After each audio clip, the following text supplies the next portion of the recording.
Hero আলমের সাথে পাশাপাশি। তো এখন আবার একটা সিনেমাতে কাজ করছি। এখানে যেহেতু হচ্ছে গিভ এন্ড টেকের কোনো বিষয় নাই, এখানে যেহেতু নারী হচ্ছেন প্রযোজক, ঠিক আছে। তো সেই সুবাদে আমি আসলে এই সিনেমাতে কাজ করা। দেখুন, আমি হিরো আলমের সাথে শ্যুট করছি বা ভালো লাগা থেকে আমি শ্যুট করছি, হ্যাঁ কাজ করছি, এবং আমাকে সবাই কম বেশি এখন চিনে। তো আসলে আমি আসলে ওরকম ভাবে আসলে আমি কোনো অফার পাইনি, কারণ যেহেতু আমি কাজই করি না, আমি জাস্ট হচ্ছে ভিডিও করেছি, ওনার সাথে ভিডিও মেক করেছি।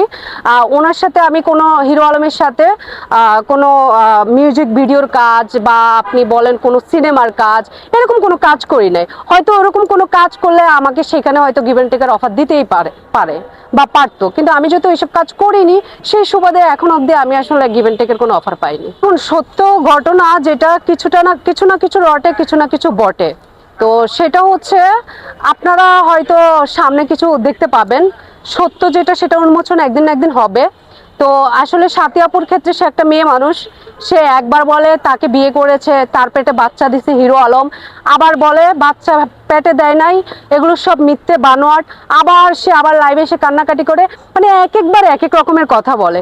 তো দু রকমের যখন কথা বলে আসলে মানুষ কনফিউশন হয়ে যায়, এবং হচ্ছে জনগণের যে সিম্পেথি সেইটাও হচ্ছে আর নিতে পারবে না। কেন নিতে পারবে না? কারণ একটা মানুষের মুখে দুই রকমের কথা, তো দুই রকমের কথা কেন থাকবে?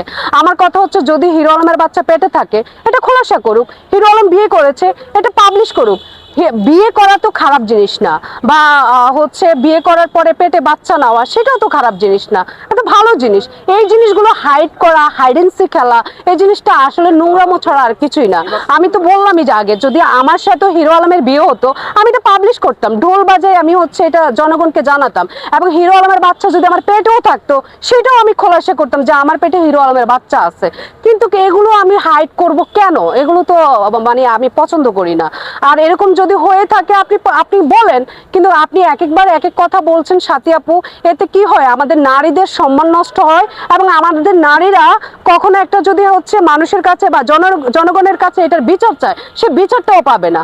আজকে আপনার জায়গায় যদি আমিও গিয়ে যদি বলি হিরো আলম আমাকে বিয়ে করেছে, হিরো আলমের বাচ্চা আমার পেটে, তখন হচ্ছে মানুষ এই জিনিসটা একসেপ্ট করবে না যে হচ্ছে এও আরেক আসছে মানে নাটক করতে, এগুলো হিরো আলমকে ফাঁসানোর দান্দা। অথচ সত্যটা কিন্তু মানুষ আর বিশ্বাস করবে না। কেন বিশ্বাস করবে না? এই ধরনের নাটকীয়তার কারণে। হ্যাঁ, আর্জেন্টিনা জিতলে আমি বিয়ে করবো এটা আমি খোলাসা করেছিলাম, কিন্তু এখন যেহেতু আর্জেন্টিনা জিতে নাই, এখন আর তো হিরো আলমের সাথে আমার বিয়ে হলো না। তো শেষ পর্যন্ত শুনেছি সাথীকেই বিয়ে করেছে। এখন যেহেতু সাথী হচ্ছে হিরো আলমের ওয়াইফ, তো সেক্ষেত্রে আমার তো হচ্ছে তাকে আর বিয়ে করার প্রয়োজন মনে করি না, কারণ আমি জেনে শুনে কেন হচ্ছে আরেকজনের হাজবেন্ডের উপরে নজর দিব? এটা তো ঠিক না। চান্স আমি নিতে চাই না হিরো আলমের কাছ থেকে, কারণ হচ্ছে হিরো আলমের মেয়ের অভাব নাই। সে হচ্ছে নতুনত্ব অনেক মেয়ে আসে হিরো আলমের কাছে, ওই মেয়েগুলো চান্স নেয়, চান্স দেয়, একসাথেই হচ্ছে অনেক কিছু হয়। কিন্তু আমি আসলে এতগুলো মেয়ের মধ্যে আমি যেতে চাই না, আমি যদি থাকতে চাই একাই থাকতে চাই। আর হিরো আলম কখনো আমাকে বিয়েও করবে না, হ্যাঁ, কারণ হচ্ছে হিরো আলম জানে আমাকে বিয়ে করলে হচ্ছে হিরো আলম জানে যে আমাকে বিয়ে করলে হচ্ছে সব মেয়ের মতো করে আমাকে পাবে না। কারণ হিরো আলম আমাকে বিয়ে করলে হচ্ছে দেখা যায় যে সে হচ্ছে একটা ইয়েতে আটকে যাবে, কারণ হিরো আলম আমাকে সেইভাবে আমাকে ভয় পায়।